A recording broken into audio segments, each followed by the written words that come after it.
Hello ladies and bees and gents. So yesterday I uploaded a fairly spoiler-free and quite brief review of Rogue One. Today I'd like to do a more in-depth one that includes spoilers, so if you haven't seen it yet you probably don't want to watch this video yet. On the subject of spoilers, I did joke that there wasn't much point worrying about spoilers with this movie unless you're somehow unaware that the Empire build a Death Star and that the Rebels steal the plans for it. But of course, it's not that simple. Even if we know the rebels steal the plans, what kind of rebels are they? How many of them survive? What connections might they have to other characters? Herein lies the movie's depth and what elevates it above the level of fan wank. Rogue One is certainly more character driven than regular Star Wars movies. There's not a huge amount of character development in the main episodes of Star Wars. Rather, it's more of an action adventure. There's also not a lot of character complexity. It's pretty much good versus evil, and that's about it. Rogue One, on the other hand, has much more shades of grey to it. We see rebels who are much more akin to terrorists, which is much more realistic in my opinion. For example, Cassian Andor is an obvious fanatic who believes the ends justifies the means when it comes to destroying the Empire. We see this even more clearly with Saw Gerrera. Despite this, however, they are layered characters, by no means unrelatable. Similarly, we see people within the Empire who are not evil, rather simply doing their jobs. Perfect example, Galen Erso. He doesn't want to be where he is, but he has little choice. And it is ultimately the rebels that kill him, not the Empire. One of the things I've often said in defense of Return of the Jedi, often the most maligned of the original trilogy, is that at least the Rebel Alliance looks a lot more like an actual alliance, i.e. it features a greater diversity of races, not just humans and Chewbacca. Rogue One did this even better by showing the Rebel Alliance as a group of factions, each with their own agenda and squabbling amongst each other.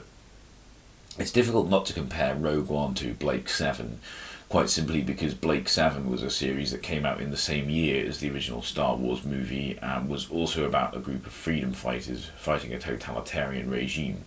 But it had a totally different feel, with much greater moral ambiguity when compared to the very simplistic good and evil binary of Star Wars. Good guys weren't always good, bad guys weren't always bad. Indeed, the title character showed serious signs of fanaticism, especially in the second season.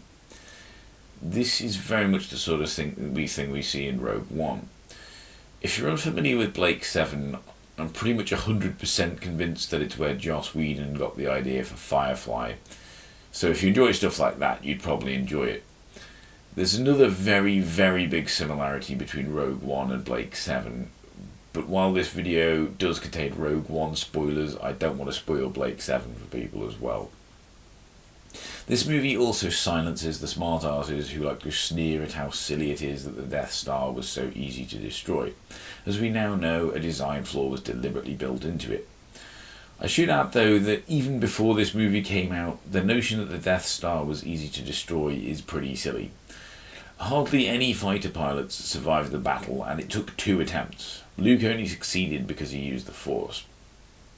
The fact that no one from Rogue One unit survives makes it very clear that this is a movie about the unsung heroes of the Star Wars galaxy, the ones who don't end up receiving medals and becoming generals and so on. One very notable difference between Rogue One and the main movies for me was the more realistic defector. There's been a few defectors in the Star Wars canon, perhaps most notably Finn from The Force Awakens, who decides he doesn't want to be a stormtrooper anymore, and the rebels, the resistance, are like, cool, welcome aboard. No suspicion, no reluctance. The way Bodhi Rook is treated by the rebels when he defects is a lot more convincing. He is treated with a great deal of very understandable suspicion, as we would expect in real life.